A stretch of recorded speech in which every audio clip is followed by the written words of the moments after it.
Hello बच्चों, मैं सुरेंद्र सैनी आप सभी का स्वागत करता हूं ब्रेन ब्रिज क्लासेस के ऑनलाइन प्लेटफॉर्म के अंदर।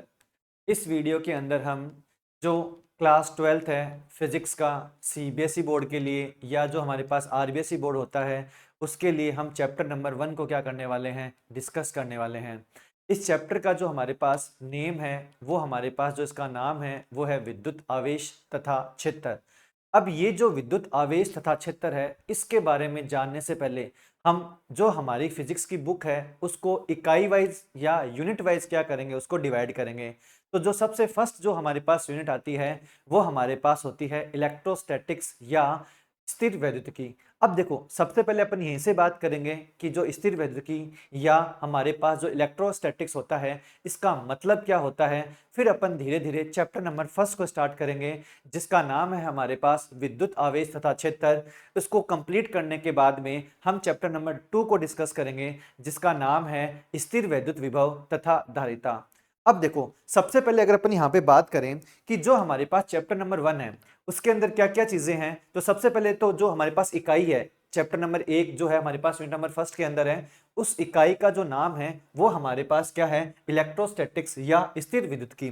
अब देखो ये होता क्या है, अगर इसके बारे में अपन बात करें सबसे पहले कि जो इलेक्ट्रोस्टैटिक्स है और ये स्थिर विद्युतिकी है इसका मतलब क्या होता है। अगर इसके बारे में अपन बात करें कि जो इलेक्ट्रोस्टैटिक्स या स्थिर विद्युतिकी होता है वो क्या होती है, एक भौतिक विज्ञान की शाखा होती है। सबसे पहली चीज तो आपको ये ध्यान में रखना है कि जो इलेक्ट्रोस्टैटिक्स या स्थिर वैद्युतिकी है वो होता क्या है। तो इलेक्ट्रोस्टैटिक्स या स्थिर वैद्युतिकी जो होती है वो क्या होती है, एक भौतिक विज्ञान की शाखा होती है। अच्छा, इसके अंदर क्या करेंगे, अब इसके अंदर अपन क्या करेंगे कि भौतिक विज्ञान की एक शाखा है जिसके अंदर अपन क्या करेंगे, स्थिर आवेशों का क्या करेंगे, यहाँ पे अध्ययन करेंगे।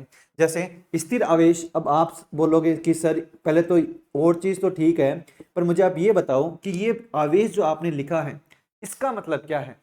तो सबसे पहले मैंने आपको जैसे परिभाषा बताई किसकी, विद्युत जो हमारे पास स्थिर वैद्युतिकी है और इलेक्ट्रोस्टैटिक्स है, इसकी परिभाषा क्या है कि भौतिक विज्ञान की वह शाखा जिसके अंदर हम स्थिर आवेशों का अध्ययन करते हैं या स्थिर आवेशों के कारण उत्पन्न होने वाले प्रभावों का अध्ययन करते हैं, उसे अपन क्या कहेंगे, स्थिर वैद्युतिकी कहेंगे।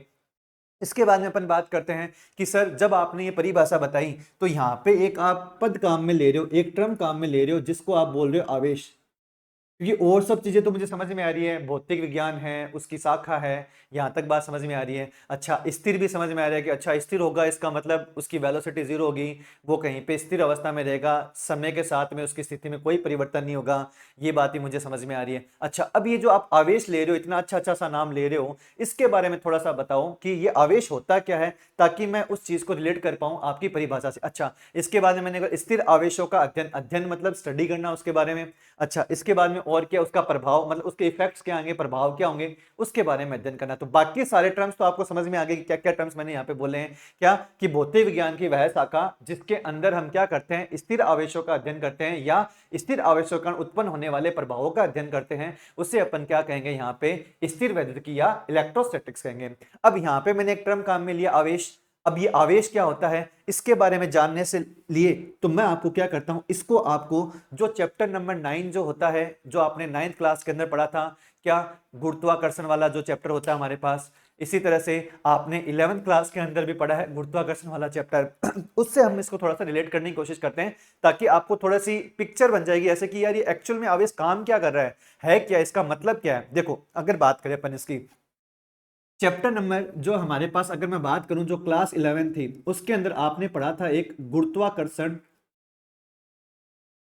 का नियम।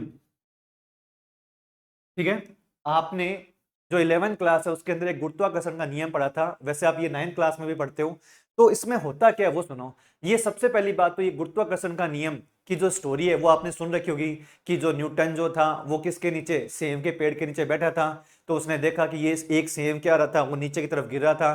तो जैसे उसने सेब को नीचे की तरफ गिरते हुए देखा तो उसके मन में ये ख्याल आया कि यार ये जो एप्पल है या ये जो सेब है वो नीचे क्यों गिर रहा है, ऊपर क्यों नहीं गिर रहा। ठीक है, तो इस पूरे के पूरे ऑब्जर्वेशन को उसने देखा कि ये क्या हो रहा है, उसको देखते हुए फिर उसने इसी के ऊपर हम अपना गुरुत्वाकर्षण का नियम दिया। इसके अकॉर्डिंग उसने क्या बताया कि इस ब्रह्मांड की प्रत्येक वस्तु दूसरी वस्तु को क्या करती है, अपनी ओर आकर्षित करती है, और जिस बल के साथ वो उसको अपनी ओर आकर्षित करती है उसे अपन क्या कहते हैं, गुरुत्वाकर्षण बल कहते हैं। उसके बाद में उसने ये भी बताया कि ये जो गुरुत्वाकर्षण बल का जो मान जो होता है वो किस किस के ऊपर निर्भर करता है, जैसे जो वस्तु होगी उसके द्रव्यमान पर निर्भर करेगी, और किसके ऊपर निर्भर करता है, वो उन दोनों के जो वस्तु है उन दोनों के बीच की दूरी के भी क्या करती है, वो उस पर निर्भर करती है। और वो किस प्रकार निर्भर करती है, अगर उसके बारे में अपन बात करें, जैसे मान लो मेरे पास एक m1 द्रव्यमान की वस्तु है, एक m2 द्रव्यमान की वस्तु है, और इनके बीच की दूरी क्या है, हमारे पास r है। तो उसने क्या बोला कि इन दोनों के बीच में लगने वाला जो गुरुत्वाकर्षण बल जो होगा वो क्या होगा, जो दोनों कण हैं या दोनों जो वस्तु हैं उन दोनों के द्रव्यमानों के गुणनफल के तो ये क्या होता है, समानुपाती होता है, तथा इनकी बीच की दूरी के वर्ग के क्या होता है, ये व्युत्क्रमानुपाती होता है। जब उसने ये दोनों एक साथ लिखे तो इस तरह से ये बन गया F समानुपाती m1 m2 अपॉन हमारे पास बना ये r स्क्वायर। ठीक है, अब अगर मैं यहां से समानुपाती चिन्ह को हटाता हूं तो यहां पे अपन एक नियतांक रख देते हैं जिसको बोलते हैं गुरुत्वाकर्षण नियतांक, और ये हमारे पास आता है g m1 m2 अपॉन क्या बनता है, ये r स्क्वायर बनता है।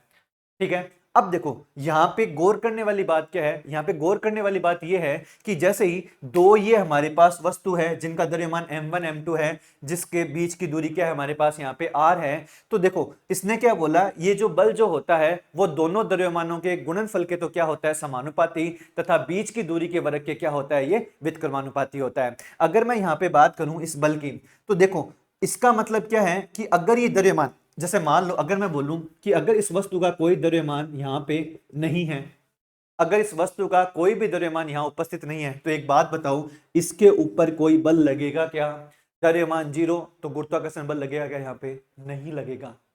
समझ में आई क्या, अगर यहाँ पे अगर इस दोनों वस्तुओं का किसी का भी द्रव्यमान नहीं हो तो आप ये चीज सोचो कि इसके बीच में कहीं ना कोई बल लगेगा क्या, तो कोई बल यहाँ पे नहीं लगेगा।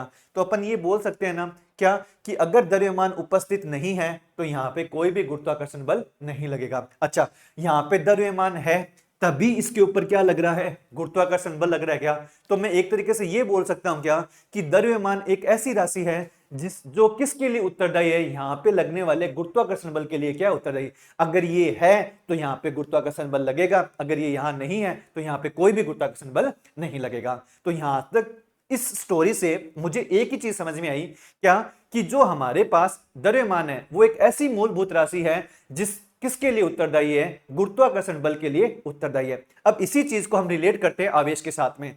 देखो इसी प्रकार ये आवेश जो होता है वो आवेश भी क्या होती है, एक ऐसी मूलभूत राशि होती है जो किसके लिए उत्तरदायी होती है, विद्युत बल के लिए उत्तरदायी होती है। जैसे यहां पे द्रव्यमान था, इसके कारण क्या लग रहा था, गुरुत्वाकर्षण बल लग रहा था क्या, इसी प्रकार यहां पे क्या है, आवेश है, जिसके कारण कौन सा बल लगेगा, विद्युत बल लगेगा।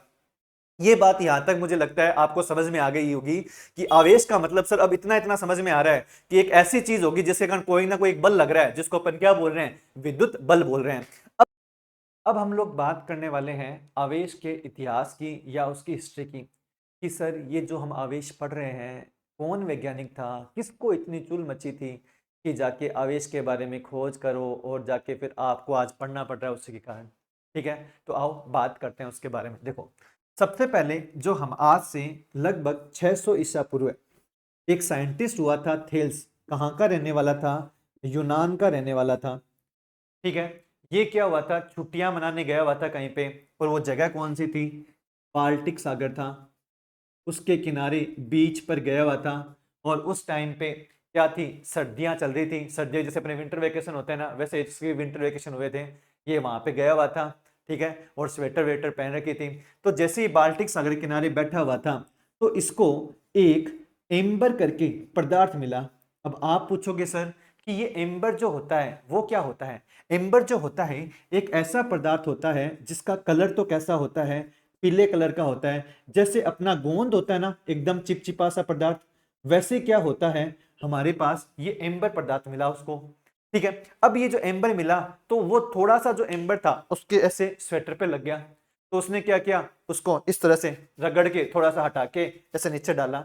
जैसे ही उसने उस पदार्थ को नीचे डाला तो उसने देखा कि जो डस्ट पार्टिकल थे, जो धूल के कण थे, वो आके उसके ऊपर चिपकने लग गए।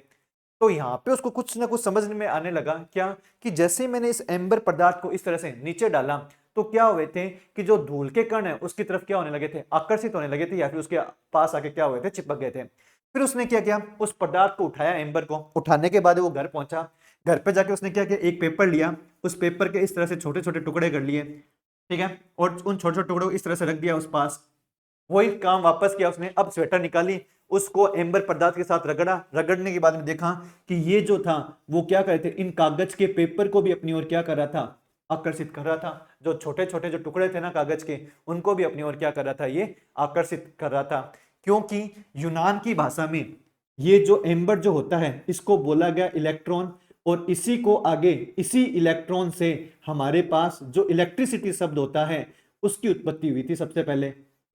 ठीक है, मतलब सारी की सारी कहानी कहाँ पे थी, उसके घुमाई के ऊपर थी। वो तो बेचारा घूमने गया था, घूमने जाते जाते उसको समझ में आया, जैसे न्यूटन को समझ में आया था ना कि पेड़ के नीचे बैठा था, सेम गिरा तो उसको समझ में आ रही ये नीचे क्यों गिर रहा है। वही कहानी यहाँ पे इसको समझ में आई कि वो जो पदार्थ मिला उसको, कि उसके अंदर क्या था, अगर मैं उसको रगड़ूं तो रगड़ने के बाद में उसे कैसा गुण आ रहा था, उसके अंदर जो धूल के कण हुए, जो हमारे पास कागज के छोटे छोटे टुकड़े हुए, उनको अपनी ओर आकर्षित करने का उसके अंदर क्या रहा था, गुण आ रहा था। इसी तरह से ये जो एम्बर जो था, क्योंकि उसको यूनान की भाषा में क्या कहा जाता था, इलेक्ट्रॉन कहा जाता था, और इसी घटना के कारण इसी इलेक्ट्रॉन को आगे जाके उन्होंने क्या बोल दिया, इलेक्ट्रिसिटी का नाम दे दिया। अब देखो क्या हुआ, अब ये जो इलेक्ट्रिसिटी होती है इसकी भी दो शाखाएं होती है, ठीक है, ये जो इलेक्ट्रिसिटी होती है, ये जो इलेक्ट्रिसिटी होती है इसके भी दो शाखाएं होती है। एक तो होती है स्थिर विद्युत, जो अपन पढ़ रहे हैं, जिसको अपन एक नाम मोड़ दिया इलेक्ट्रोस्टैटिक्स, जिसका नाम दिया अपन ने। एक होती है धारा विद्युत,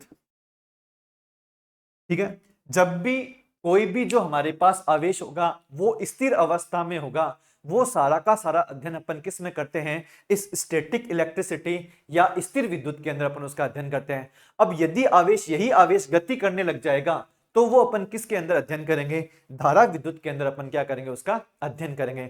तो यहां तक जब तक ये बात थेल्स को पता थी, तो थेल्स ने तो ये बोला कि मेरे पास एक एम्बर नाम का पदार्थ है, अगर मैं उसको थोड़ा सा भी ऐसे रगड़ता हूं तो रगड़ने के कारण क्या होता है, उसके अंदर जो धूल के जो कण हैं और क्या हमारे पास कागज के छोटे छोटे टुकड़े हैं उनको अपनी ओर आकर्षित करने का गुण आ जाता है।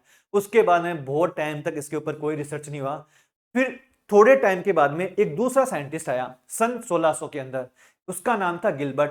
उसने बोला रुक भाई रुक, उसने क्या बोला ऐसे कि रुक भाई रुक, ये जो तू बता रहा है ना, ये सिर्फ प्रॉपर्टी जो है ना, ये जो गुण जो है ना, सिर्फ एम्बर पदार्थ में नहीं पाया जाता है, इसके अलावा भी बहुत सारे पदार्थ हैं। जैसे कांच हुआ, कांच को रगड़ो आप किसके साथ, ऊनी कपड़े के साथ रगड़ो या सिल्क कपड़े के साथ रगड़ो उसको। अगर इसी तरह से कांच के अलावा अगर मैं बात करूं बिल्ली की खाल के साथ में आप एबोनाइट को छड़ को रगड़ो, फिर उसने देखा कि उसके अंदर भी वही चीजें आ रही थी कि अगर कांच की छड़ को मैं क्या करता हूं, रेशम के कपड़े के साथ में रगड़ता हूं, तो उसके अंदर भी जो धूल होते हैं, धूल के कण या कागज के छोटे छोटे टुकड़े होते हैं, उनको अपनी ओर आकर्षित करने का गुण आ जाता है। तो सबसे पहले कौन आया, थेल्स। थेल्स ने एम्बर के बारे में बताया, एम्बर से उसने इलेक्ट्रिसिटी का नाम दिया, इलेक्ट्रिसिटी की फिर आगे ब्रांचेज आई। थोड़े टाइम के बाद में कौन है अपने पास, गिलबर्ट आया। गिलबर्ट ने क्या बताया कि सन 1600 के अंदर क्या बताया उसने कि रुक जा भाई, कि ये सब चीजें नहीं होती, इसके अलावा बहुत सी ऐसी चीजें हैं जिनको अगर तू रगड़ेगा ना तो उनके अंदर क्या आ जाएगा, आकर्षण करने का गुण आ जाएगा। अच्छा, उनको एक चीज ये समझ में आई कि जब भी मैं वस्तु को रगड़ रहा हूं तो उसके ऊपर कुछ ना कुछ एक ऐसा गुण आ रहा है कि जो वस्तु को अपनी ओर क्या कर रहा है, आकर्षित कर रहा है। तो उसने बोला कि जब भी मैं किसी भी वस्तु को रगड़ता हूं, जब भी मैं किसी वस्तु को क्या करता हूं, रगड़ता हूं, तो रगड़ने पर वस्तु क्या हो जाती है, आवेशित हो जाती है। अर्थात अपन ये भी बोल सकते हैं कि अगर कोई भी जो हमारे पास वस्तु होगी, अगर आपने उसको रगड़ा है तो वस्तु कैसी हो जाएगी, आवेशित हो जाएगी। और आवेशित होने का मतलब क्या है, उस वस्तु पर कुछ ना कुछ क्या आ जाएगा, हमारे पास आवेश आ जाएगा। तो यहां तक मुझे लगता है आपको बात समझ में आ गई होगी हिस्ट्री के अंदर क्या है। अगर मैं इसको एक लाइन में कंक्लूड करूं तो क्या होगा कि भाई साहब एक थेल्स नाम का साइंटिस्ट था, उसको क्या मिला था, एम्बर नाम का पीला कलर का पदार्थ मिला, जिसके अंदर अगर उसने रगड़ा किसके साथ, ऊन के कपड़े के साथ में, तो उसके अंदर वस्तु को अपनी ओर आकर्षित करने का क्या आ गया था, गुण आ गया था। उसके बाद में क्या आया, गिलबर्ट आया। कब आया, सन 1600 के अंदर। उसने क्या बोला कि भाई साहब सिर्फ एम्बर ही एक ऐसा पदार्थ नहीं है जिसके अंदर अपन क्या करते हैं, अगर उसको रगड़े तो रगड़ने के अंदर उसके अंदर क्या आना चाहिए, आकर्षण का गुण आना चाहिए। इसके अलावा कांच की छड़ हो गई, एबोनाइट की छड़ हो गई, बिल्ली की खाल के साथ, रेशम के कपड़े के साथ रगड़ा गया। तब उन्होंने देखा कि जब भी किसी वस्तु को रगड़ा जाता है तो वस्तु क्या हो जाती है, आवेशित हो जाती है। आवेशित होने का मतलब क्या है, वस्तु के ऊपर क्या आ गया है, आवेश आ गया है। अच्छा, जब भी वस्तु, मतलब अब मैं यहाँ पे दो नाम आपके साथ ले रहा हूं, क्या, एक आवेशित और एक अनावेशित। आवेशित का मतलब क्या है, उसके अंदर वो गुण है अपनी ओर आकर्षित करने का। क्या है, उसके अंदर गुण है अपनी ओर वस्तुओं को आकर्षित करने का। अर्थात अपन ये बोल सकते हैं अगर किसी वस्तु के ऊपर आवेश है तो उसको अपन क्या बोलेंगे, वस्तु कैसी है, आवेशित है। अच्छा, दूसरे टर्म आता है इसके अंदर अनावेशित। अनावेशित का मतलब क्या है, यदि वस्तु के ऊपर कोई भी आवेश उपस्थित नहीं है, अर्थात वस्तु क्या है, विद्युत का उदासीन है, तो उस वस्तु को अपन क्या बोलते हैं, अनावेशित वस्तु या विद्युत उदासीन वस्तु बोलते हैं। ये बात आपको समझ में आ गई। अभी तक जो हम बात कर चुके हैं, इलेक्ट्रोस्टैटिक्स के बारे में अपन बात कर सकते हैं, चार्ज जो होता है, आवेश के बारे में अपन बात कर चुके हैं। इसके अलावा ये जो आवेश जो था, इसकी हिस्ट्री या इसके इतिहास के बारे में बात कर चुके हैं। अब देखो, जब ये बात स्टार्ट की थी थेल्स ने, थेल्स के बाद में गिलबर्ट आया, तो अब इसके ऊपर और ज़्यादा प्रयोग होने लगे। इस आवेश के बारे में और जानने के लिए लोग बहुत सारे प्रयोग करने लगे।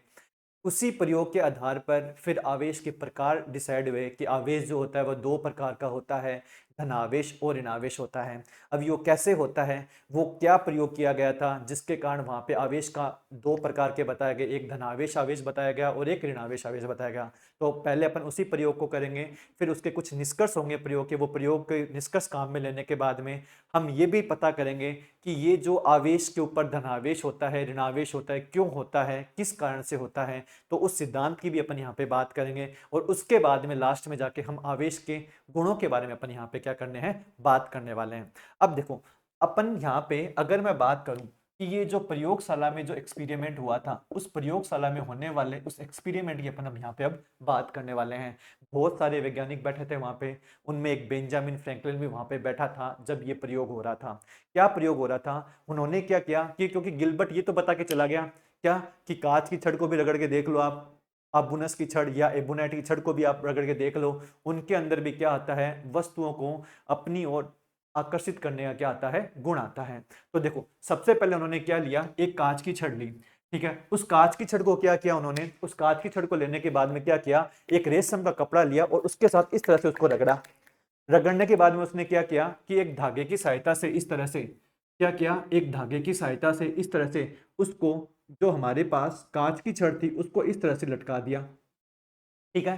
फिर उन्होंने क्या किया, दूसरी कांच की छड़ ली इस तरह से, उसको भी क्या किया, रगड़ने के बाद में रेशम के कपड़े के साथ में रगड़ने के बाद में इस तरह से धागे से क्या कर दिया, उसको लटका दिया, ठीक है। ये हमारे पास पहली वाली कांच की छड़ हो गई और ये हमारे पास दूसरी वाली कांच की छड़ हो गई इस तरह से, ठीक है। फिर क्या हुआ, उन्होंने क्या किया, एक दूसरी छड़ ली, किसकी, एबोनाइट या अबुनस की छड़ ली, उसको भी क्या किया उन्होंने, एक बिल्ली की खाल जो होती है, बिल्ली की खाल के साथ रगड़ा और रगड़ने के बाद में उसको भी इस तरह से क्या किया, इधर की तरफ क्या कर दिया, उसको लटका दिया। तो ये हमारे पास किसकी छड़ हो गई, अबुनस की छड़, अबुनस की छड़, जिसको अपन क्या बोलते हैं, एबोनाइट की छड़ भी बोलते हैं। और यहाँ पे दूसरी एक अबुनस की छड़ ली, उसको भी उन्होंने क्या किया, इस तरह से, किसके साथ, बिल्ली की खाल के साथ रगड़ने के बाद में इसको भी यहाँ पे क्या कर दिया, इनको लटका दिया। अब इनके जो रिजल्ट थे ना, वो देखने वाले थे, क्योंकि अभी तक अपन यही पढ़ते आ रहे हैं कि आवेश, अगर कोई वस्तु को अपन रगड़ रहे हैं तो रगड़ने के बाद में वो धूल के कणों को, कागज के छोटे छोटे टुकड़ों को अपनी ओर क्या कर रहा था, आकर्षित कर रहा था। परंतु यहाँ पे एक ऐसी घटना हुई, सब देखते के देखते रहे। क्या हुआ कि जैसे उन्होंने कांच की छड़ को रेशम के कपड़े के साथ लटकाया, दूसरी कांच की छड़ को रेशम के कपड़े के साथ रगड़ने के बाद लटकाया, तो उन्होंने देखा कि ये एक दूसरे से क्या जा रही थी, दूर जा रही थी। दूर जाने का मतलब क्या हुआ, इनके बीच में कैसा बल लग रहा था, प्रतिकर्षण बल लग रहा था। इसी प्रकार जब उन्होंने आबुनस की छड़ को किसके, बिल्ली की खाल के साथ रगड़ा और उन दोनों छड़ों को लटकाया, तो इन्होंने देखा ये दोनों छड़ भी एक दूसरे से क्या जा रही थी, दूर जा रही थी।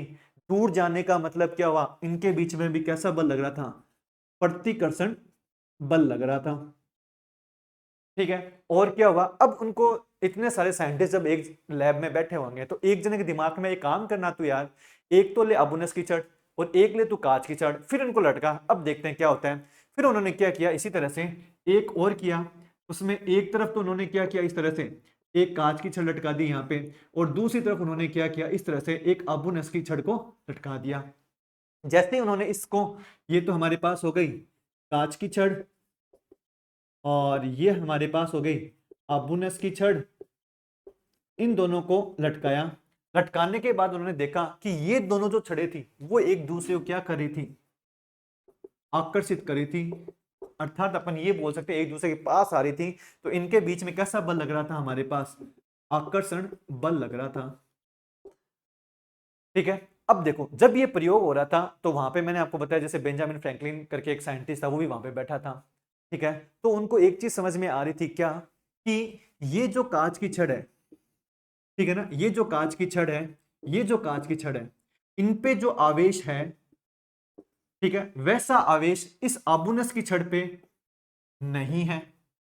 ठीक है, इनको मतलब ये तो समझ में आ गई कि आवेश जो होते हैं वो हमारे पास दो प्रकार के होते हैं। ठीक है, आवेश जो होते हैं वो कितने प्रकार के होते हैं, दो प्रकार के होते हैं। परंतु अब समस्या आ रही थी नामकरण वाली। ठीक है, अब समस्या क्या आ रही थी, नामकरण वाली समस्या आ रही थी। तब वहीं पे बेंजामिन फ्रैंकलिन बैठा था, उसने बोला कि ये जो कांच की छड़ है ना, इस कांच की छड़ पे तो कैसा चार्ज है, पॉजिटिव चार्ज है, जिसको अपन क्या बोलते हैं, धनावेश बोलते हैं। और ये जो आबुनस की छड़ है ना, इसके ऊपर जो आवेश है ना वो कैसा आवेश है, ऋणावेश है, या जिसको अपन क्या बोलते हैं, नेगेटिव चार्ज बोलते हैं। ठीक है, अब वहां पे बहुत सारे जने बैठे थे, वहां पे क्या थे, बहुत सारे जने बैठे थे कि ऐसा कैसे हो सकता है, आप ऐसे कैसे पॉजिटिव चार्ज नेगेटिव चार्ज नाम दे सकते हो। तो उसने बोला भाई तू बता दे कौन सा चार्ज है, अगर मेरी बात नहीं मान रहा, ये पॉजिटिव चार्ज है ये नेगेटिव चार्ज है, तो उसने बोला भाई तू बता दे कौन सा चार्ज मानूं, मैं पॉजिटिव मानूं नेगेटिव मानूं। किसी के पास इसका कोई जवाब नहीं था। तो बेंजामिन फ्रैंकलिन ने बोल दिया कांच की छड़ पे पॉजिटिव चार्ज है तो है, नेगेटिव चार्ज जो है अपने पास किसकी छड़ पे, अबुनस की छड़ पे है। तब से ही अपन पढ़ते हैं कि जो आवेश जो होता है वो कितने प्रकार का होता है, दो प्रकार का होता है। एक को बोलते हैं धनावेश, एक को बोलते हैं ऋणावेश। ये सब बेंजामिन फ्रैंकलिन की मनमानी चल रही है तब से। ठीक है, कोई लॉजिक नहीं था इसके पीछे कि कौन धनावेश होता है कौन ऋणावेश होता है। सिर्फ उसने बोल दिया भरी सभा में कि ये धनावेश है तो ये धनावेश, और ये ऋणावेश है तो ऋणावेश है। इसके बाद में और देखो इसने क्या कंक्लूजन, पहली चीज तो ये बताई क्या, कि आवेश जो होते हैं वो कितने प्रकार के होते हैं, दो प्रकार के होते हैं, एक धनावेश होता है, एक क्या होता है, ऋणावेश होता है। अच्छा, अब जब कांच की छड़ को रेशम के कपड़े के साथ रगड़ा, कांच की छड़ को रेशम के कपड़े के साथ रखा, तो इन दोनों पे आवेश कैसा था, समान था क्या। तो इनके ऊपर उसने कंक्लूजन क्या दिया, क्या कि जो समान आवेश होते हैं वो एक दूसरे को क्या करते हैं, प्रतिकर्षित करते हैं, या उनके बीच में कैसा बल लगता है, प्रतिकर्षण बल लगता है। इसी तरह से आबुनस की जो छड़ थी, इन ये भी एक दूसरे क्या जा रही थी, दूर दूर जा रही थी क्या। इसका मतलब इनके ऊपर भी उसने यही बताया कि जो समान आवेश होते हैं वो एक दूसरे को क्या करते हैं, प्रतिकर्षित करते हैं। इसके बाद में क्या किया था, एक कांच की छड़ ली थी, एक क्या ली थी, अबुनस की छड़ ली थी। उसने बोला कांच की छड़ पे तो धनावेश है, अबुनस की छड़ पे क्या है, ऋणावेश है। इसका मतलब दोनों पे आवेश कैसा है, असमान आवेश है। तो असमान आवेश एक दूसरे को क्या करते हैं, आकर्षित करते हैं। तो पहली चीज ये बताई, चार आवेश कितने प्रकार के होते हैं, दो प्रकार के होते हैं, एक होता है धनावेश, एक होता है ऋणावेश। दूसरा उसने ये बताया कि जो समान आवेश होंगे वो एक दूसरे को क्या करेंगे, प्रतिकर्षित करेंगे, जबकि असमान आवेश होंगे वो एक दूसरे को क्या करेंगे, आकर्षित करते हैं। इसके अलावा एक और गुण बताया उसने क्या, कि आवेश की ध्रुवता का मतलब क्या होता है, ध्रुवता, आवेश की जो ध्रुवता होती है उसका मतलब क्या होता है, कि आवेश का वह गुण या फिर किसी भी वस्तु का वह गुण जो क्या करता है, दो आवेशों में भेद करता है। क्या होता है कि किसी भी वस्तु का वह गुण जो आवेश में क्या कर रहा है, विभेद कर रहा है या भेद कर रहा है, जैसे ये धनावेश है ये ऋणावेश है, उससे अपन क्या बोलते हैं, आवेश की ध्रुवता कहते हैं। तो इस प्रकार इस प्रयोग के आधार पर हमारे पास तीन निष्कर्ष मिले हैं। इन तीनों निष्कर्ष आगे जब अपन आवेश के गुण पढ़ेंगे, ये तीनों गुण वहां पे वापस लिखूंगा, वहां पे अपन काम आने वाले हैं। तो पहली चीज तो ये है कि आवेश जो होता है दो प्रकार का होता है, एक होता है धनावेश, एक होता है ऋणावेश। दूसरी चीज अपने पास क्या समझ में आई है, कि जो आवेश जो है, समान आवेश जो होते हैं वो एक दूसरे को क्या करते हैं, प्रतिकर्षित करते हैं, जबकि असमान आवेश है वो एक दूसरे को क्या करते हैं, आकर्षित करते हैं। तीसरी क्या है, कि वह गुण जो आवेशों में क्या करता है, भेद करता है, उसे अपन क्या कहते हैं, आवेश की ध्रुवता कहते हैं। अब देखो अभी तक इनको यही समझ में आया है कि आवेश दो प्रकार के हैं, पर ये क्यों आ रहा है, एक पे पॉजिटिव क्यों आ रहा है, दूसरे पे नेगेटिव क्यों आ रहा है, उसका कोई कारण यहां पे नहीं था। तो वो फिर क्या बताया, किस सिद्धांत के आधार पे बताया, विद्युत आवेश के इलेक्ट्रॉन सिद्धांत के आधार पर उन्होंने बताया कि कैसे धनावेश आता है, कैसे ऋणावेश आता है। तो अब अपन इस सिद्धांत की बात करने वाले हैं, किसका, कि विद्युत आवेश का इलेक्ट्रॉन सिद्धांत क्या है। कि अब देखो इसके लिए अपन को क्या आना चाहिए, पहली चीजें, दो तीन चीजें आपको पता होनी चाहिए। वैसे तो एटॉम का जो स्ट्रक्चर होता है, परमाणु की जो संरचना होती है, उसके बारे में आप बात तो कर ही चुके हो, क्योंकि आप 9th क्लास में जो पढ़ चुके थे वही चीज वहां पे भी उन लोगों की भी पढ़ी हुई थी। तो उसी आधार पे उन्होंने क्या दिया कि जो हमारे पास विद्युत आवेश का इलेक्ट्रॉन सिद्धांत होता है उसके बारे में उन्होंने बताया। अब क्या बताया उसके बारे में अगर अपन बात करें तो देखो, अपने पास है नेक्स्ट विद्युत आवेश का इलेक्ट्रॉन सिद्धांत। विद्युत आवेश का इलेक्ट्रॉन सिद्धांत क्या होता है, इसके बारे में अपन अभी यहाँ पे बात करेंगे।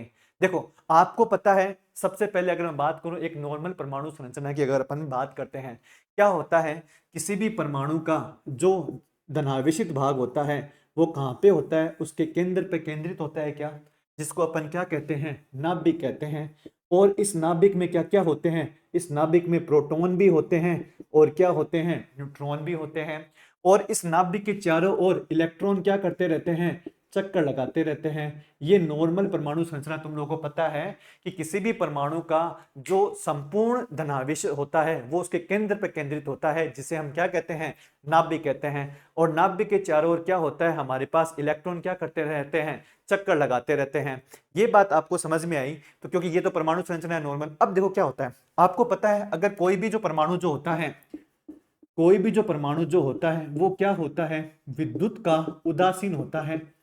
उदासीन होने का मतलब क्या है, उसके अंदर जो नंबर ऑफ, उसके अंदर जो प्रोटॉनों की संख्या है, जो प्रोटॉनों की संख्या है वो किसके बराबर होती है, इलेक्ट्रॉनों की संख्या के क्या होती है, बराबर होती है। अब ये क्या है सर, कि जैसे मान लो अगर मैं ऐसे लिखो, कोई तत्व है एक्स, थोड़ा सा केमिस्ट्री का यूज कर रहा हूं, उसका जो परमाणु क्रमांक क्या होता है, जेड, ऊपर उसको लिखते हैं अपन ए, द्रव्यमान संख्या, ठीक है। ये जो जेड होता है वो तो उसका क्या होता है, परमाणु क्रमांक होता है। और ए जो होती है वो क्या होती है, उसकी द्रव्यमान संख्या होती है, ठीक है। अब जेड क्या होता है, अगर इस परमाणु क्रमांक की बात करूं, क्योंकि परमाणु क्या होता है, विद्युत का उदासीन होता है। इसका मतलब क्या, जितना उसके अंदर धनावेश है उतना ही क्या होगा, उसके अंदर ऋणावेश होगा। इसका मतलब जो ये परमाणु क्रमांक होता है ना, वो किसके बराबर होता है, वो प्रोटॉनों की संख्या जो हमारे पास होती है, पी से लिखते हैं, बराबर इलेक्ट्रॉनों की संख्या। क्योंकि किसी भी परमाणु के अंदर क्या होता है, इलेक्ट्रॉनों की संख्या जो होती है वो किसके बराबर होती है, प्रोटॉनों की संख्या क्या होती है, बराबर होती है। और इनके ऊपर जो आवेश का जो मान होता है, किसके ऊपर, प्रोटॉन के ऊपर जो आवेश का मान जो होता है वो होता है 1.6 इंटू 10⁻⁻19 गुलाम। प्रोटॉन पे होता है प्लस में, इलेक्ट्रॉन पे होता है माइनस में, तो टोटल चार्ज कैंसिल आउट, तो विद्युत का क्या बन गया, वो विद्युत का उदासीन बन गया। अब देखो क्या हुआ, जो ये प्रयोग करके आए थे उन्होंने यही बता दिया सिर्फ कि एक तरफ तो है अपने पास धनावेश और एक तरफ मेरे पास क्या है, ऋणावेश है। अब देखो अगर मैं इस परमाणु संरचना की बात करूं, यहाँ पे इस परमाणु संरचना की अगर मैं बात करूं, तो परमाणु की अगर इसके अंदर नाभिक में कौन है, प्रोटॉन और न्यूट्रॉन उपस्थित है। प्रोटॉन पे कैसा आवेश होता है, धनावेश होता है। कितना होता है, 1.6 इंटू 10⁻⁻19 गुलाम एक प्रोटॉन पे आवेश होता है। और इस नाभिक के चारों ओर क्या करते रहते हैं, इलेक्ट्रॉन चक्कर लगाते रहते हैं। और इस इलेक्ट्रॉन पे आवेश कितना होता है, -1.6 इंटू 10⁻⁻19 गुलाम उसके ऊपर क्या होता है, आवेश होता है। जितने इसमें प्रोटॉन होंगे उतने उसमें इलेक्ट्रॉन होते हैं, तो दोनों पे आवेश की मात्रा बराबर है, तो इसलिए ये क्या होता है, विद्युत का उदासीन होता है, पहली चीज। इसके बाद में अगर अपन बात करते हैं, देखो नाभिक है, नाभिक में हमारे पास क्या, प्रोटॉन है और न्यूट्रॉन है। प्रोटॉन पे धनावेश, न्यूट्रॉन पे कोई आवेश नहीं होता, निरावेशित होता है। परंतु जो नाभिक जो होता है उसके अंदर जो कण होते हैं, जैसे प्रोटॉन और न्यूट्रॉन है, इनके बीच में जो बल लगता है, सबसे जो हमारी ये मान लो प्रकृति का सबसे मूलभूत बल जो होता है और सबसे स्ट्रॉन्गेस्ट बल होता है, सबसे प्रबल बल होता है, वो लगता है जो इस प्रोटॉन और न्यूट्रॉन को बांधे रखता है नाभिक के अंदर। मतलब बहुत ज्यादा बल लग रहा है कि इन दोनों को वो यहां से हिलना ही नहीं देगा। उस बल को अपन बोलते हैं प्रबल नाभिकीय बल। नाभिक के अंदर बल लग रहा है, नाभिक के कणों के मध्य, इसलिए उसका नाम दिया है नाभिकीय बल। और ये सबसे ज्यादा होता है प्रकृति में, इसलिए इसको बोलते हैं प्रबल नाभिकीय बल बोलते हैं। अच्छा, इलेक्ट्रॉन जो होता है वो क्या होता है, थोड़ी भारी कक्षा में चक्कर काट रहा है। जैसे ये जो इलेक्ट्रॉन जो है वो क्या कर रहा है, भारी कक्षा में चक्कर काट रहा है। तो इलेक्ट्रॉन और ये जो नाभिक है, इनके बीच में जैसे जैसे दूरी बढ़ती जाएगी, जैसे जैसे दूरी बढ़ती जाएगी, तो उसका जो नियंत्रण जो होगा नाभिक का, उस इलेक्ट्रॉन पे क्या होता जाता है, कम होता जाता है। इसका मतलब क्या है, अगर मैं थोड़ी सी भी बाहर से उसको थोड़ी सी ऊर्जा दूं, थोड़ा सा उसको लालच दूं कि आजा भाई मेरे पास आजा, तो वो वहां से क्या हो जाएगा, निकल जाएगा। क्यों? क्योंकि ये तो माँ बाप के पास रहता है, अंदर नाभिक के अंदर, तो उनके कंट्रोल में रहता है, पूरा बल लगता है उसके ऊपर। जबकि ये जो इलेक्ट्रॉन है वो थोड़ा दूर रहता है, दूर रहता है तो घर वालों का उस पर कंट्रोल थोड़ा कम है। और घर वालों का जब कंट्रोल थोड़ा बहुत कम होगा तो उसको थोड़ा सा ही बाहर से लालच मिलेगा ना, तो वहां से क्या हो जाएगा, निकल जाएगा। इसका मतलब जो सारी की सारी नौटंकी हुई है अपनी धनावेश और ऋणावेश सारी, वो किसके ऊपर डिपेंड कर रही है, इस इलेक्ट्रॉन पे डिपेंड कर रही है कि ये इलेक्ट्रॉन कहां जा रहा है, बाहर जा रहा है या इलेक्ट्रॉन अंदर आ रहा है। सारी की सारी नौटंकी किसकी है, इस इलेक्ट्रॉन की है। कभी भी ये ध्यान में रखना, एग्जाम में बहुत बार क्वेश्चन पूछा जाता है कि एक वस्तु है रगड़ने के बाद धनावेशित हो जाती है, तो इसका कारण क्या है, कारण उसका इलेक्ट्रॉन ही होगा। अगर वहां पे ऑप्शन में कहीं पे भी प्रोटॉन या न्यूट्रॉन कुछ भी दिया हुआ है तो वो ऑप्शन आपको देखते काट देते हैं पहले ही। ठीक है, तो सारी की सारी नौटंकी कौन कर रहा है यहाँ पे, अपने पास इलेक्ट्रॉन सारी की सारी क्या कर रहा है, नौटंकी कर रहा है।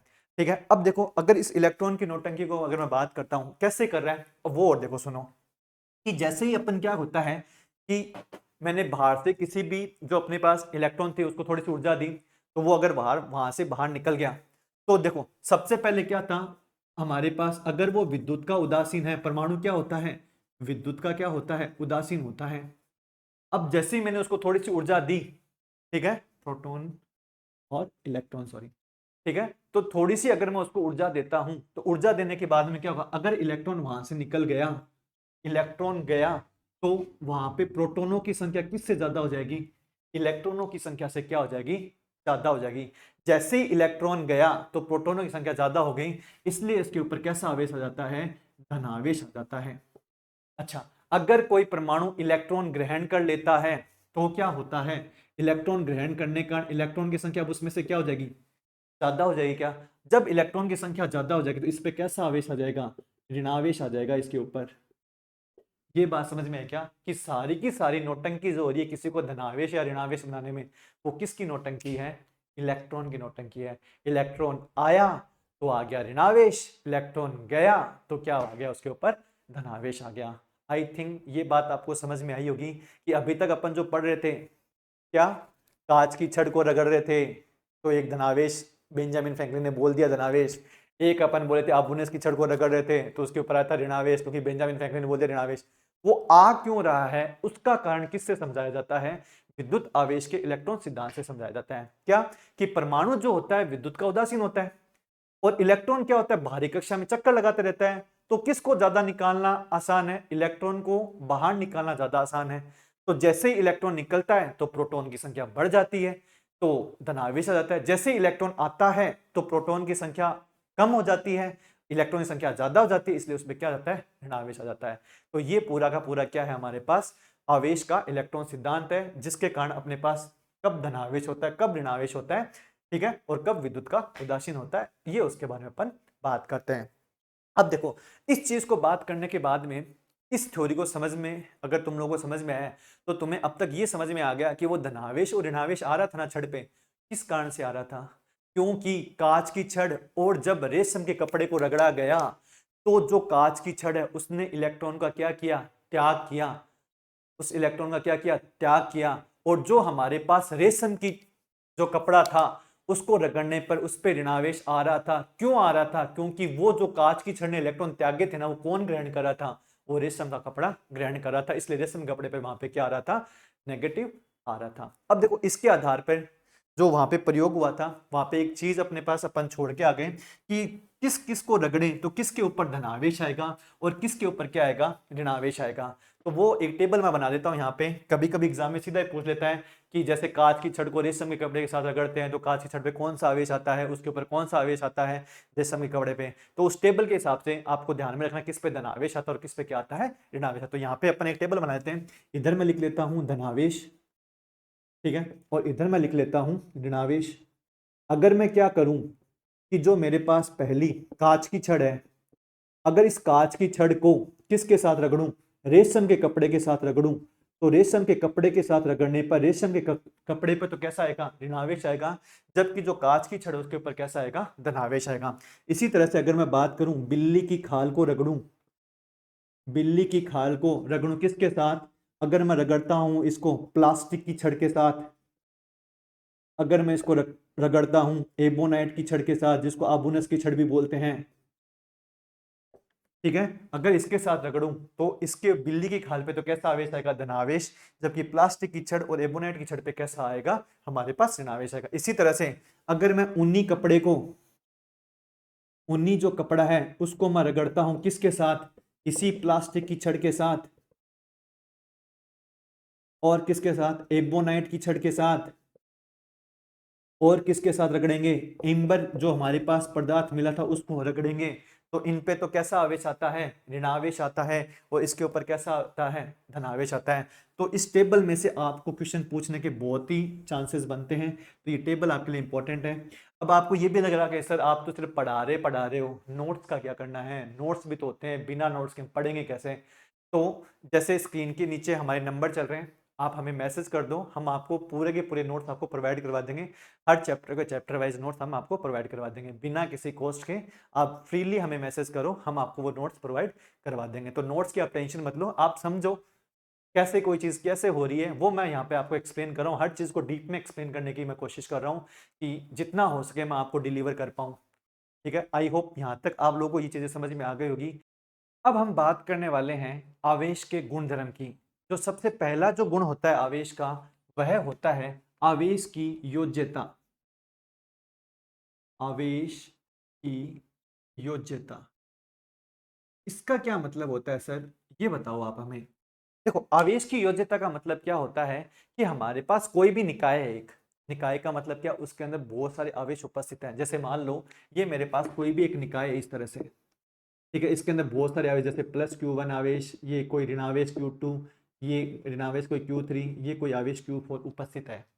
तो आवेश की योज्यता क्या कहता है कि कोई भी जो निकाय जो होता है, उस निकाय का कुल आवेश जो होता है, उस निकाय में जितने भी आवेश उपस्थित होते हैं उन सबके बीजगणितीय योग के बराबर होता है। कि सर अब ये बीजगणितीय योग क्या होता है? अरे भाई, जो अपन प्लस माइनस करते हैं ना, प्लस एक में प्लस एक जोड़ोगे तो दो, दो में माइनस एक जोड़ोगे तो प्लस का एक, बस ये चीजें यहाँ पे करनी है, जोड़ बाकी करनी है, सीधी सिंपल सी। ठीक है, तो आवेश की योज्यता का मतलब क्या होता है कि कोई भी जो निकाय होता है उसके अंदर कुल आवेश जो होगा वो क्या होता है, उस निकाय में उपस्थित जितने भी आवेश हैं उन सबके किसके बराबर होता है? बीजगणितीय योग के बराबर होता है। अर्थात अगर मैं यहाँ पे बात करूं कि ये जो कुल आवेश जो होता है, अगर इस निकाय का बात करूं तो Q बराबर क्या होगा? Q1 minus Q2 minus Q3 plus Q4। तो ये क्या हो जाएगा? इसका कुल आवेश आ जाएगा। ठीक है, इसके बाद में हम दूसरी प्रॉपर्टी की बात करते हैं। आवेश की योज्यता के बाद के अंदर हम बात करते हैं आवेश का क्वांटिमीकरण। अब आवेश का क्वांटिमीकरण क्या होता है, इसके बारे में अगर अपन बात करते हैं, आवेश का क्वांटीकरण या क्वांटिमीकरण क्या होता है उसके बारे में बात करते हैं। देखो, क्वांटा का मतलब क्या होता है, एक तरीके से पहले ये समझो। क्वांटिमीकरण जो अपन यूज करें, क्वांटा, क्वांटा क्या होता है? पर्टिकुलर एक वैल्यू है उसकी, ठीक है। पर यहाँ पे अपन किसकी बात करें? इलेक्ट्रॉन के आने की, इलेक्ट्रॉन के जाने की बात करें। प्रयोग में मैंने ये बताया था, अभी अपन ने इलेक्ट्रॉन सिद्धांत में ये बताया, या तो इलेक्ट्रॉन आता है तो क्या होती है? वस्तु ऋणावेशित हो जाती है, या इलेक्ट्रॉन जाता है तो वस्तु कैसी हो जाती है? धनावेशित हो जाती है। तो यहाँ पे किसकी बात करें? पर्टिकुलर एक इलेक्ट्रॉन की बात करें। तो ये क्या बोलता है आवेश का क्वांटिमीकरण, कि कोई भी वस्तु है मेरे पास, क्या है? कोई भी वस्तु है, अगर इलेक्ट्रॉन वहां से गया तो उस पर आ गया धनावेश, इलेक्ट्रॉन आया तो उसके ऊपर आ गया ऋणावेश। ठीक है, इलेक्ट्रॉन गया तो उस पर आ गया धनावेश, इलेक्ट्रॉन आया तो उसके ऊपर आ गया ऋणावेश आ गया। तो ये क्या कहता है कि अगर कोई भी वस्तु जब आवेशित होती है, चाहे उस पर धनावेश आए चाहे उस पर ऋणावेश आए, जब जो इलेक्ट्रॉन आ रहे और जा रहे हैं ना, वो हमेशा क्या होता है? एक आएगा, दो आएगा, तीन आएगा, या एक आएगा, दो आएगा, तीन आएगा, या एक जाएगा, दो जाएगा, या तीन जाएगा। मतलब आवेश जो हमारे पास बात कर रहे हैं किसी भी निकाय के अंदर, उसके अंदर ये जो इलेक्ट्रॉन आ रहा जा रहा है ना, वो हमेशा क्या होगा? इंटीग्रल मल्टीपल होगा। इंटीग्रल मल्टीपल का मतलब क्या होता है? पूर्ण गुणज के रूप में होता है। पूर्ण गुणज का मतलब क्या हुआ? या तो एक इलेक्ट्रॉन आएगा, या दो इलेक्ट्रॉन आएंगे, या तीन इलेक्ट्रॉन आएंगे, या चार इलेक्ट्रॉन आएंगे, या एक इलेक्ट्रॉन जाएगा, या दो इलेक्ट्रॉन जाएंगे, या तीन इलेक्ट्रॉन जाएंगे, या चार इलेक्ट्रॉन आएंगे। इस तरह से ये जो इलेक्ट्रॉन आ रहे जा रहे हैं ना, वो कभी ऐसा नहीं होगा कि आधा इलेक्ट्रॉन आ जा आधा इलेक्ट्रॉन चला जा, ऐसा नहीं होगा। हमेशा पूरा का पूरा इलेक्ट्रॉन आएगा या पूरा का पूरा इलेक्ट्रॉन जाएगा। तो इसका मतलब क्या होगा कि कोई भी जो हमारे पास निकाय है इस तरह से, जैसे मान लो ये मेरे पास कोई भी निकाय है, तो ये क्या बोलता है कि किसी भी निकाय का जो हमेशा कुल आवेश जो होगा, किसी भी निकाय का जो कुल आवेश होता है Q, वो हमेशा क्या होता है, एक मूलभूत आवेश होता है E, जिसका मान कितना होता है, E बराबर कितना होता है 1.6 इंटू 10⁻⁻19 कूलम। इसका हमेशा क्या होता है, ये पूर्ण गुणज होता है। प्लस माइनस क्यों लगाया है, क्योंकि अगर इलेक्ट्रॉन वहां से निकल रहा है, एक इलेक्ट्रॉन गया तो उस पर आ गया धनावेश, एक इलेक्ट्रॉन आया तो उस पर आ गया ऋणावेश। तो प्लस धनावेश को, नेगेटिव है वो किसको डिनोट कर रहा है, वहां पे ऋणावेश को डिनोट कर रहा है। अच्छा, अब ये है क्या, Q जो होता है इसको बोलते हैं कुल आवेश, ठीक है। E का मतलब कितना होता है 1.6 इंटू 10⁻⁻19 कूलम। N का मतलब क्या है, उसके अंदर इलेक्ट्रॉनों की संख्या कितनी है, ठीक है। प्लस आया इसका मतलब इलेक्ट्रॉन उसमें से क्या होंगे, निकले होंगे, और माइनस आया इसका मतलब क्या, उसमें इलेक्ट्रॉन उसने ग्रहण किया होगा, ठीक है। तो कुल मिला के इस आवेश का क्वांटमीकरण का मतलब क्या होता है कि कोई भी जो निकाय जो होता है उसके अंदर जो आवेश का कुल आवेश की जो मात्रा होती है, हमेशा एक मूल आवेश E का क्या होता है, पूर्ण गुणज होता है। अब यहाँ पे इसका मतलब क्या है, पूर्ण गुणज होने का मतलब क्या है कि कोई भी जो निकाय होगा उसमें से या तो एक इलेक्ट्रॉन जाएगा, दो इलेक्ट्रॉन जाएगा, तीन इलेक्ट्रॉन, चार पांच छह, इस तरह से जाएंगे, या एक दो तीन चार पांच छह आएंगे। कभी भी ऐसा नहीं होगा कि आधा इलेक्ट्रॉन गया, 3/2 इलेक्ट्रॉन गया, या 3/2 इलेक्ट्रॉन आ गया, आधा इलेक्ट्रॉन आ गया, ऐसी चीजें नहीं होंगी। हाँ, एक ऐसी चीज होती है जरूर है, क्वार्क करके एक चीज होती है, पर वो बहुत ही ज्यादा हाई लेवल पे चली जाती है, ग्रेजुएशन लेवल पे चली जाती है, उसके बारे में आपको बात नहीं करनी। हमें सिर्फ इतना ही पता है कि इलेक्ट्रॉन या तो एक आएगा या एक जाएगा, या दो आएंगे या दो जाएंगे। बस आपको ये ध्यान रखना, हमेशा क्या हो जाएगा, ये पूर्ण गुणज के रूप में आते हैं, पूर्ण गुणज के रूप में जाते हैं, बस ये आपको ध्यान में रखना है। तो ये हमारे पास दूसरा, हमारे पास किसकी प्रॉपर्टी होती है, आवेश के गुण होता है, आवेश का क्वांटमीकरण। यहां तक आपको समझ में आ गया होगा। अब इसके बाद में अगर अपन बात करें, ये तो हो गया आवेश का क्वांटमीकरण। थर्ड जो होता है, आवेश जो होता है, आवेश का द्रव्यमान से क्या संबंध होता है, ठीक है। तो यहां पे लिखेंगे आवेश का द्रव्यमान से संबंध, या कैसे संबद्ध है उससे, कैसे रिलेटेड है हमारे पास आवेश द्रव्यमान से। मैंने आपको बताया क्या कि जैसे कोई भी आवेश है, जैसे कोई भी ये निकाय है इस तरह से, ठीक है, कोई भी क्या है, मेरे पास एक निकाय है, ठीक है। अगर मैं बात करूं ये किसका है, विद्युत का उदासीन है, तो इसके अंदर जो प्रोटॉनों की संख्या होगी वो किसके बराबर होती है, इलेक्ट्रॉनों की संख्या क्या होती है, बराबर होती है। इसके बाद में अगर मैं बात करूं धनावेश की, तो धनावेश के अंदर क्या होता है, अगर आपको याद हो तो प्रोटॉनों की संख्या किससे बराबर होती है, इलेक्ट्रॉनों की संख्या से बराबर ज्यादा होती है। और इसी तरह से अगर मैं बात करूं ऋणावेश की, तो ऋणावेश के अंदर क्या होता है, इलेक्ट्रॉनों की संख्या किससे ज्यादा होती है, प्रोटॉनों की संख्या से ज्यादा होती है। अभी हम बात कर चुके हैं कि जो हमारे पास अगर परमाणु विद्युत का उदासीन होता था तो उसके अंदर क्या होता है, प्रोटॉन और जो इलेक्ट्रॉन है उसकी संख्या बराबर होती है। धनावेश है तो प्रोटॉनों की संख्या ज्यादा, क्यों, इलेक्ट्रॉन निकल गए उसमें से। अच्छा, और अगर इसके अंदर ऋणावेश की बात करें तो इलेक्ट्रॉन क्या आ गए उसके अंदर आ गए, तो वहां पे क्या आ जाता है, ऋणावेश आ जाता है। अच्छा, तो ये विद्युत उदासीन था। अगर मैं यहाँ पे बात करूं, जब ये विद्युत उदासीन था, इसका जो द्रव्यमान था वो कितना था, m था, ठीक है। अब यहां से धनावेश कब बनता है, जब इलेक्ट्रॉन यहां से जाता है, इलेक्ट्रॉन जाता है तो क्या आता है, इसके ऊपर धनावेश आता है। एक इलेक्ट्रॉन का जो द्रव्यमान होता है, एक इलेक्ट्रॉन का जो द्रव्यमान होता है वो होता है 9.1 इंटू 10⁻31 kg होता है। एक इलेक्ट्रॉन का जो द्रव्यमान होता है वो कितना होता है, 9.1 इंटू 10⁻31 kg होता है। इसका मतलब अगर यहां से एक इलेक्ट्रॉन गया, एक घर में मान लो 50 जने हैं, 25 लड़के हैं, 25 लड़कियां हैं, अगर एक लड़की वहां से गई तो उस एक लड़की का द्रव्यमान कम हो गया क्या, कि जैसे ही वस्तु धनावेशित होती है तो उसके द्रव्यमान में क्या आती है, द्रव्यमान में कमी आती है। मान लो वो एक इलेक्ट्रॉन गया, उसके जाने से क्या होता है, उसके द्रव्यमान में कमी क्या आती है, डेल एम आती है। तो अब इसका द्रव्यमान कितना हो जाएगा, एम माइनस कितना हो जाएगा, डेल एम हो जाएगा। डेल एम किसका द्रव्यमान है, एम तो पहले वाला था, डेल एम किसका द्रव्यमान है, कितने इलेक्ट्रॉन वहां से गए उन सबका द्रव्यमान। एक जा रहा है तो 9.1 इंटू 10⁻31, दो जा रहे तो 2 इंटू 9.1 इंटू 10⁻31 kg।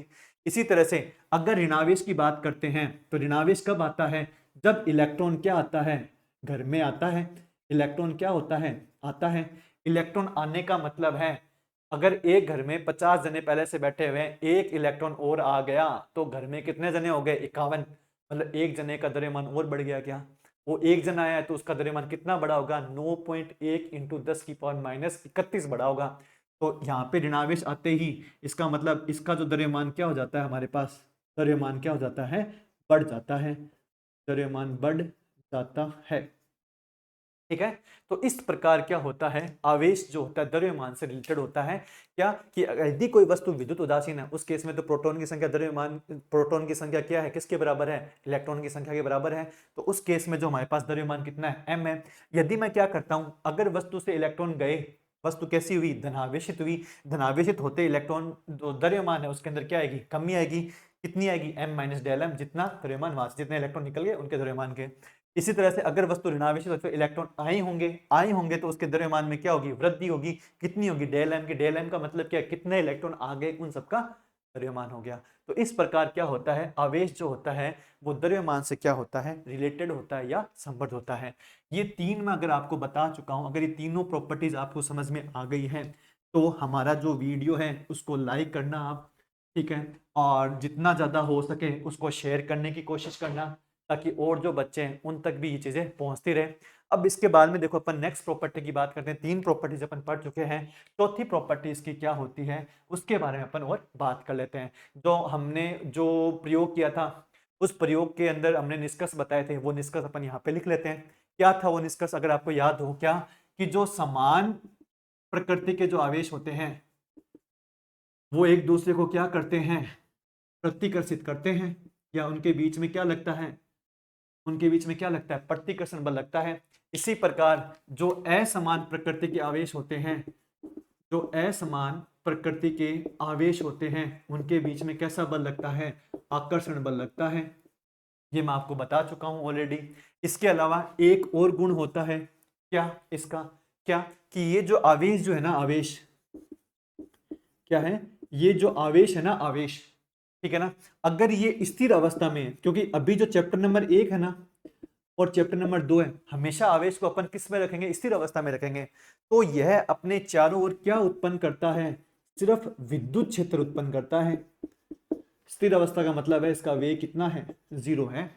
ठीक है, मतलब क्या हो रहा है, उसकी गति की अगर अपन बात करें तो बिल्कुल भी नहीं है, उसकी स्थिति है उसमें कोई परिवर्तन नहीं हो रहा है। अच्छा, अगर ये आवेश जो है ना, ये आवेश अगर v नियत वेग से गतिशील है ना, नियत वेग मतलब यहाँ पे v बराबर कितना है? नियत होता है तो त्वरण का मान जो होता है वो क्या होता है? 0 होता है, क्योंकि त्वरण क्या होता है? वेग में परिवर्तन बट्टा समय। वेग नियत तो वेग में परिवर्तन 0, तो त्वरण का मान भी कितना हो गया? 0 हो गया। तो इसलिए अपन अगर वेग नियत होता है तो उस केस में ये जो आवेश जो होता है वो अपने चारों ओर क्या उत्पन्न करता है? विद्युत क्षेत्र भी उत्पन्न करेगा, और क्या उत्पन्न करेगा? चुंबकीय क्षेत्र भी उत्पन्न करेगा, और क्या उत्पन्न करेगा? ठीक है, बस ये दो ही उत्पन्न करेंगे, और क्या करेगा? इसके बाद में अगर अपन बात करूँ मैं, अगर ये यही जो आवेश जो है वो क्या है अपने पास, अगर उसका वेग क्या ना हो? नियत नहीं हो। नियत नहीं होने का मतलब क्या है? वेग में क्या हो रहा होगा? परिवर्तन हो रहा होगा, कभी ज्यादा कभी कम, कभी ज्यादा कभी कम। तो इसका मतलब वहां पे कुछ ना कुछ क्या होगा? त्वरण भी उपस्थित होगा। क्या? तो ये कभी भी 0 नहीं होगा। तो इसलिए इस प्रकार की गति को अपन क्या कहते हैं? त्वरित गति कहते हैं। यदि आवेश कैसी गति करता है? त्वरित गति करता है, तो वह क्या उत्पन्न करेगा? विद्युत क्षेत्र भी उत्पन्न करेगा, और विद्युत क्षेत्र के साथ में क्या उत्पन्न करेगा? चुंबकीय क्षेत्र भी उत्पन्न करेगा, और इसके साथ साथ एक विद्युत चुंबकीय तरंग भी क्या करेगा? उत्सर्जित करेगा। ठीक है, तो ये इस प्रॉपर्टीज पे मोस्टली एग्जाम में क्वेश्चन पूछा जाता है।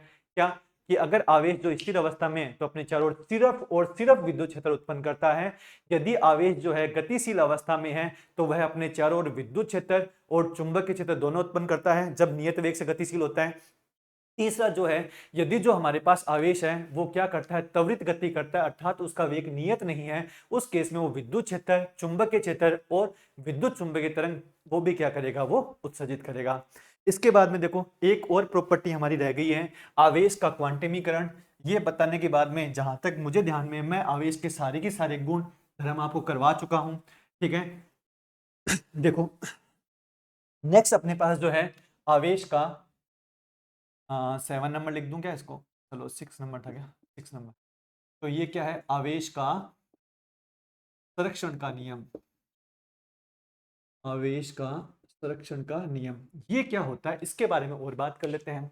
आवेश का संरक्षण का नियम का मतलब क्या होता है? जैसे आपने 9th क्लास के अंदर, 11th क्लास के अंदर ऊर्जा संरक्षण का नियम याद किया था। क्या याद किया था? ऊर्जा को न तो आप उत्पन्न कर सकते हो, ना ही उसको आप क्या कर सकते हो, नष्ट कर सकते हो। उससे आप सिर्फ एक वस्तु से दूसरे वस्तु में क्या कर सकते हो, स्थानांतरित कर सकते हो। यही पढ़ा था। वो कहानी यहाँ पे आवेश के संरक्षण नियम में क्या होता है कि आवेश जो होता है ना, आवेश, इस आवेश को ना तो आप उत्पन्न कर सकते हो अकेले को, ना ही आप क्या कर सकते हो, उसे नष्ट कर सकते हो। इसे सिर्फ आप एक वस्तु से दूसरी वस्तु में क्या कर सकते हो, स्थानांतरित कर सकते हो। इसे अपन क्या कहते हैं? आवेश संरक्षण का सिद्धांत कहते हैं। अच्छा, और क्या है? जैसे आपको अगर याद हो, हमने प्रयोग किया था। क्या प्रयोग किया था? जैसे मान लो ये हमारे पास इस तरह से क्या थी, कांच की छड़ थी। ये क्या हमारे पास कांच की छड़ है। इसके साथ में अगर आपको याद हो, रेशम का कपड़ा लिया था अपन ने, याद है क्या? रेशम का कपड़ा लिया था, इसके साथ रगड़ा था। जब अपन उन दोनों को रगड़ नहीं रहे थे, तब उस केस में दोनों आवेशित नहीं थे क्या? दोनों आवेशित नहीं थे। तो ये रगड़ने से पूर्व है अगर बात करूं, तो रगड़ने से पूर्व अगर इन पे कुल आवेश की बात करूं, तो कुल आवेश कितना होगा? 0 आएगा क्या? क्यों? क्योंकि हमने रगड़ा ही नहीं। क्योंकि वस्तु तो रगड़ने पे आवेशित होती है, रगड़ा नहीं। तो जो कांच की छड़ पे थे वो भी क्या थी? अनावेशित। और जो हमारे पास रेशम का कपड़ा था वो भी क्या था? अनावेशित था। तो दोनों पे कुल आवेश का मान कितना हो गया? 0, क्योंकि आवेशित नहीं है तो आवेश का मान 0, यही तो बोलेंगे। अच्छा, जैसे ही मैंने इसको रगड़ा, जैसे ही मैंने क्या किया, इन दोनों को आपस में रगड़ा, तो कांच की छड़ के ऊपर तो क्या आया हमारे पास? कांच की छड़ के ऊपर तो हमारे पास आ गया धनावेश। ठीक है, धनावेश क्यों आता है? क्यों आता है धनावेश? क्योंकि उसने इलेक्ट्रॉन का क्या कर दिया था? त्याग कर दिया था। किसको कर दिया? रेशम के कपड़े को। रेशम के कपड़े ने क्या किया? ले लिया। तो रेशम के कपड़े ने ले लिया, तो लेने से इस पे क्या आ जाएगा? ऋणावेश आ जाएगा। और इस ऋणावेश का मान कितना होता है? नेगेटिव आ जाएगा क्या? ठीक है, नेगेटिव है तो इसका मतलब इस पे चार्ज, जितना उसने इलेक्ट्रॉन त्यागे होंगे उतने तो उसने ग्रहण किए होंगे। इसका मतलब अगर इस पे प्लस क्यू चार्ज है तो इस पे कितना चार्ज आएगा? Minus Q. अच्छा, इस पूरे निकाय पे अगर कुल चार्ज की बात करूं, तो प्लस क्यू माइनस क्यू कितना हो जाएगा? 0। क्या यहाँ पे भी आवेश कितना है? 0। वहां पे भी आवेश कितना है? 0। इसी बेस पे अपन बोल सकते हैं आवेश संरक्षण के सिद्धांत में क्या, कि आवेश को ना तो उत्पन्न किया जा सकता है, ना ही नष्ट किया जाता है। इसको सिर्फ अपन एक वस्तु से दूसरी वस्तु में क्या कर सकते हैं? स्थानांतरित कर सकते हैं। ये हमारे पास होता है आवेश संरक्षण का नियम। तो एक बार जो आवेश की जो प्रॉपर्टीज है उनको मैं एक बार वापस आपको बता देता हूँ, रिवाइज करवा देता हूँ। पहली जो प्रॉपर्टी थी हमारे पास वो क्या थी?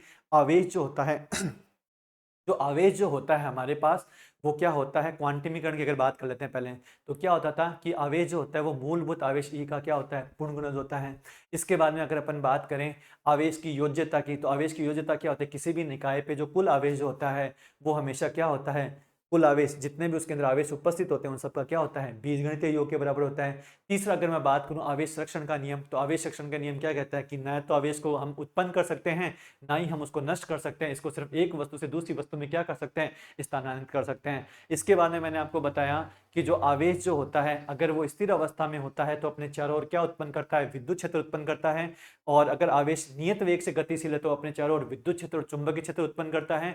यदि जो आवेश हमारे पास है अगर वो नियत वेग से गतिशील नहीं है, अर्थात वो त्वरित गति करता है, तो अपने चारों ओर विद्युत क्षेत्र, चुंबकीय क्षेत्र और विद्युत चुंबकीय तरंग को क्या करता है? उत्सर्जित करता है। इसके बाद में मैंने आपको बताया कि जो समान प्रकृति के जो आवेश होते हैं वो एक दूसरे को प्रतिकर्षित करते हैं, जबकि असमान प्रकृति के जो आवेश होते हैं वो एक दूसरे को क्या करते हैं? आकर्षित करते हैं। इसके बाद में मैंने आपको बताया क्या, एक वो गुण भी आप इसमें चाहो तो लिख सकते हो कि जो वह गुण, किसी भी वस्तु का वह गुण जो दो आवेशों में भेद करता है उसको क्या बोलते हैं? आवेश की ध्रुवता कहते हैं। ठीक है, आई थिंक मैंने आपको सारी की सारी प्रॉपर्टीज एक बार और वापस लास्ट में बता दी। यहां तक अपन कर चुके हैं विद्युत आवेश, और क्या कर चुके हैं? उस विद्युत आवेश के इतिहास के बारे में, और क्या कर चुके हैं? विद्युत आवेश की जो गुण है, गुणधर्म है, उनकी अपन यहाँ पे बात कर चुके हैं। अब नेक्स्ट वीडियो के अंदर मैं आपको जो कूलाम का जो नियम होता है उसके बारे में, उस पे बनने वाले जितने न्यूमेरिकल्स हैं उसके बारे में अपन बात करने वाले हैं। तो ये वीडियो अगर आपको अच्छा लग रहा है तो प्लीज इसको लाइक करो, वीडियो को जितना ज्यादा हो लोगों के साथ शेयर करो, और हमारे चैनल को प्लीज सब्सक्राइब कीजिए। Thank you so much.